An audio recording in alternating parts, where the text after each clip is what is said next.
We are going to begin our study of Social Studies Chapter 4 today, which is on ancient Egypt and Kush.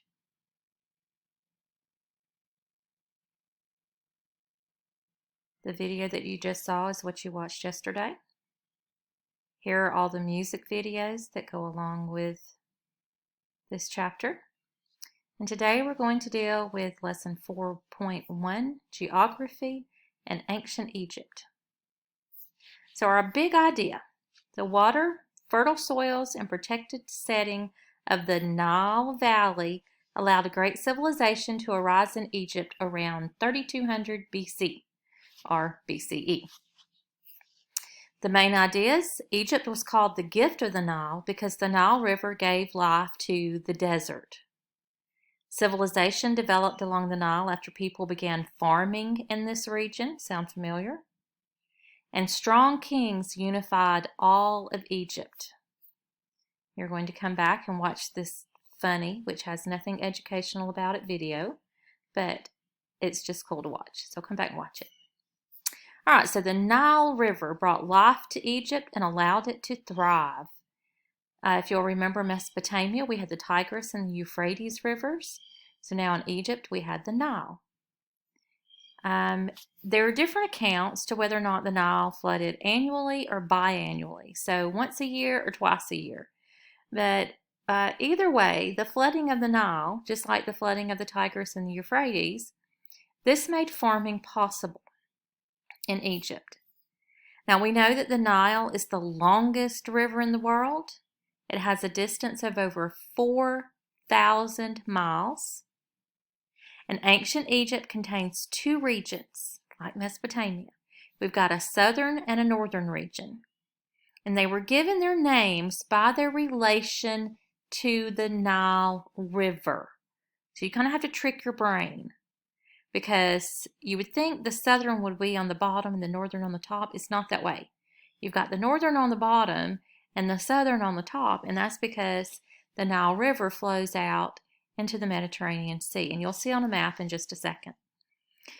But at several points throughout the Nile River, there's rough terrain it causes rapids, and the word that they use is cataracts to form. So this wouldn't be easily traveled on. And then the Nile divided into several branches, forming a delta, which is a triangular area of land made from that rich, fertile soil deposited by the river. So here we have the Nile River. You can see it emptying into the Mediterranean Sea. Here is that triangular patch called the delta. Notice we're in the northeastern corner of Africa. And this is where you trick your brain. This is Lower Egypt. This is Upper Egypt. But the Nile River flows in this direction. So this is upriver and this is downriver. Henceforth, Upper Egypt, Lower Egypt.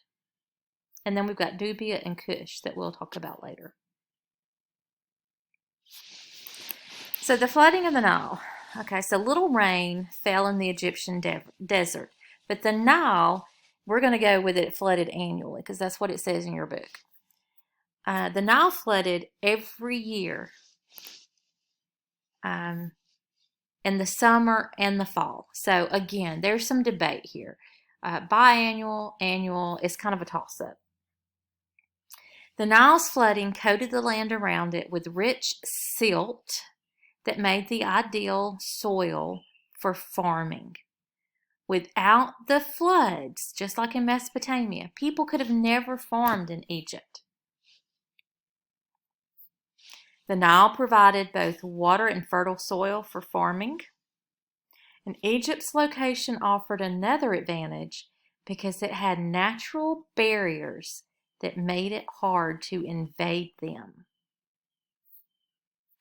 Canals were built to carry water to fields of wheat, barley, fruits, and vegetables. The Nile allowed the farmers to raise animals like cattle and sheep. And the river also provided many types of fish to eat, and hunters would trap ducks and geese. So the natural barriers that made Egypt hard to invade. You had the Sahara Desert in the west. It was too big and too harsh to cross. You had the Mediterranean Sea and the Red Sea to the north and to the east, which provided protection, of course, from invasion. And then you had the cataracts, the rapids in the Nile that made it difficult to invade from the south, which is down where Nubia and Kush is. Now, it doesn't say it made it impossible. It's made it difficult. So let's enter some kings, except in Egypt, they are not called necessarily kings. They're called pharaohs, but it's the same thing. So we have Menes. He rose to power in Upper Egypt, unified the two kingdoms by taking control of Lower Egypt, by marrying a Lower Egyptian princess. As far as we know, Menes was probably Egypt's first pharaoh, which of course is the title used by the rulers of Egypt. He also founded Egypt's first dynasty, which is a series of rulers all from the same family. It's just passed down. The first dynasty lasted about 200 years, and it extended Egyptian territory southward along the Nile. You're going to come back and watch this video. And that will conclude your lesson on the geography of ancient Egypt. So lesson 4.1.